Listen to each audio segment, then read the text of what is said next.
Did you hear about how your system is completely vulnerable and open source software has failed us all? No? Let me tell you a story. So, there is this tool called XZ. It's really, really good compression. It came out many years ago now, but there were several tools before it, and then XZ just is way, way better than the predecessors in terms of compression.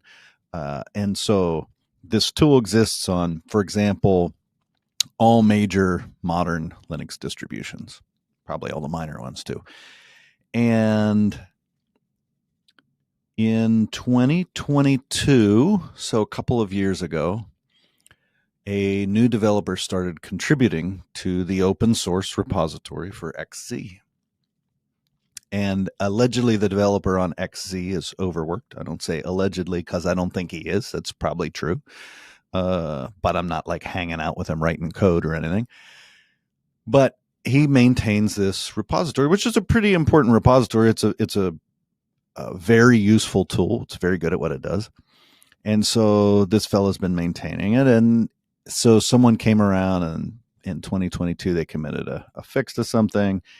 And then all of a sudden, some folks started complaining that the developer of XZ wasn't moving fast enough and wasn't getting fixes in that they needed and important fixes and so forth, and started putting pressure to bring another developer on. Well, lo and behold, here comes this developer who started committing some things in the project in 2022, and he's available and can help. So he starts by fixing one of the bugs that one of the people was complaining about. Probably the people doesn't exist. Might just be one person or a group, and so they're creating different fake accounts. We call this social engineering. This is where they didn't get your password by hacking the site that it's on or finding it in a released list or whatever. They did it through social means. So in this case, by creating a user who is putting social pressure on the developer who's maintaining XZ to get some extra help. And hey, I need all these fixes. Look at all these things that are broken. And so he gets some extra help from a malicious actor that obviously no one knows. This guy contributed a year ago to the thing. Seems good. Well, this new developer over the course of the next year manages to sneak code in ways we won't get into in this video, but they were very creative and well hidden. And he works code in a way, in fact, which it wasn't even just code sitting in the repository. He worked it into some of the testing files, some of the files that make sure the tool is actually doing what it's doing before they put it together to put it onto your operating system, before they package it up and send it out. And so he snuck it into some of the testing things, some of the auxiliary files, and it would actually end up pulling code out of there for the final version. And what this would do is SSH, which is a protocol, a secure protocol, by the way, it's what it stands for. And it would go in and compromise SSH, not directly, but indirectly, so that this attacker, if they had the private key, which only whoever wrote this has, they could log into any machine running this version of XZ. And so we were this close from having every, at least Linux system, completely vulnerable to this one person, which, by the way, is its own super interesting thing, because we've had so many hacks in the past, which just makes something completely wide open. This person made it so that only they would have access to that back door. No one else could get in unless they had the private key. And in practical sense, it's impossible to replicate a private key unless you have the private key. And so only this person or this group would then be able to get into all of those things.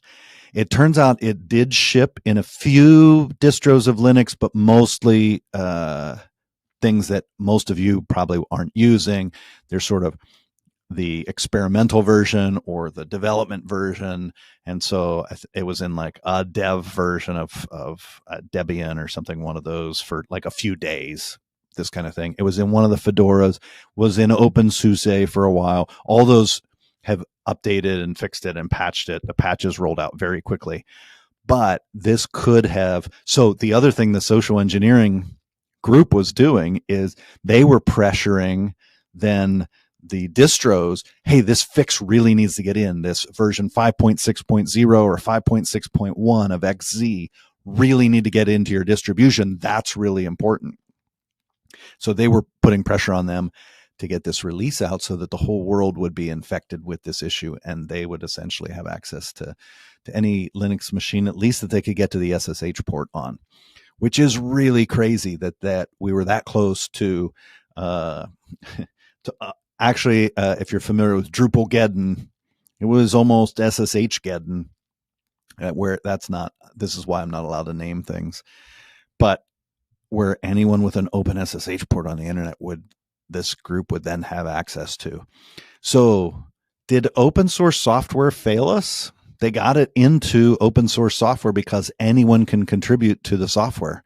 So this backdoor went into open source software.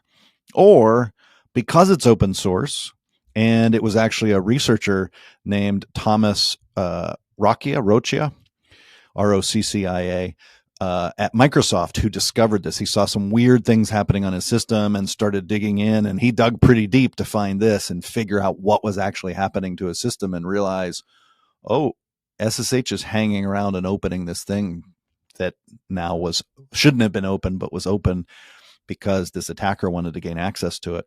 So maybe open source software saved us because Thomas was able to find this issue in the first place. You could make an interesting argument either way. What are your thoughts? Did open source fail us and it was because it was open and you could just pressure the random developer who maintains XZ that we almost had the entire world become vulnerable? Or did open source save us because we caught it? We caught it, and it was only a few days in the wild in very limited distributions, and it was quickly found. Are there any other things like this in open source that we haven't found, that somebody spent 2 years engineering a way into the back door? Hopefully not, but it's very good that this one was caught. I'm curious what you think. Did open source fail us or save us? Like over here, comment down below. Let us know what you think. I'm curious on your thoughts.